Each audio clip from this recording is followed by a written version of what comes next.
ESPN, the magazine, has put a gamer on the cover of the magazine. The gamer, Tyler Ninja Blevins, becoming famous for playing Fortnite, Battle Royale. He is competing. He's streamed himself playing Fortnite with rapper Drake, and he is competing professionally in this. So a lot of people weighing in whether or not he should be considered an athlete. We've got some tweets. Some people saying, how is Ninja an athlete? He sits and plays Fortnite. I can't think of anything more unathletic. Another comment saying, watching a segment on ESPN about a gamer called an athlete. Do you consider a gamer an athlete? And then these two bringing the other perspective. If Ninja isn't considered an athlete, then they got to get NASCAR off ESPN too. This other person saying, esport athletes train for hours. They have skill, saying it's a mental game. They pretty much do it with the athlete definition. So what do you guys think? I hear that argument in terms of the mental game, because it certainly is, especially when you are playing video games, as a former gamer myself. But there is something about athleticism that is just not there, you know, when you are playing video games. And I feel like it's a discredit and a disservice to people who do play those, you know, athletic sports like basketball, football, soccer, tennis, you name it. There's a lot of, yeah, it's really physical, and it takes a toll on your body, and you work hard to get to a certain place so you can be good.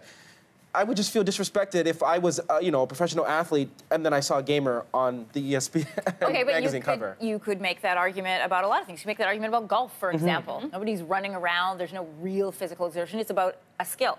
So is golf a sport? Even baseball, for some positions in baseball, not all of them, but some positions in baseball, there's a different level of athleticism required, right? That you wouldn't necessarily be as physically fit as perhaps if you're a running back or a soccer player, right? And if it's all about the money, this is where the money is going. We had somebody on this week who was telling us that, you know, esports now bring in $950 million a year. Football brings in $1.3 billion. They are very close, and esports is just growing. It's a good point, but still you're not being active when you're gaming. You're sitting down.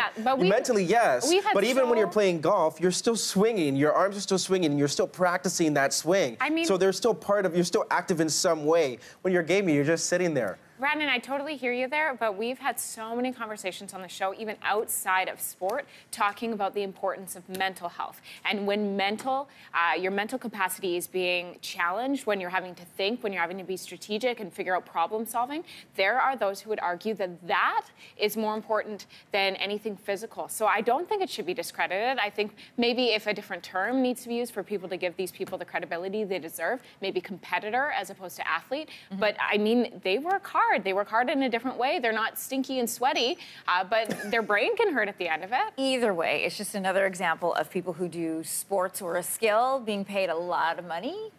We should all be playing Fortnite.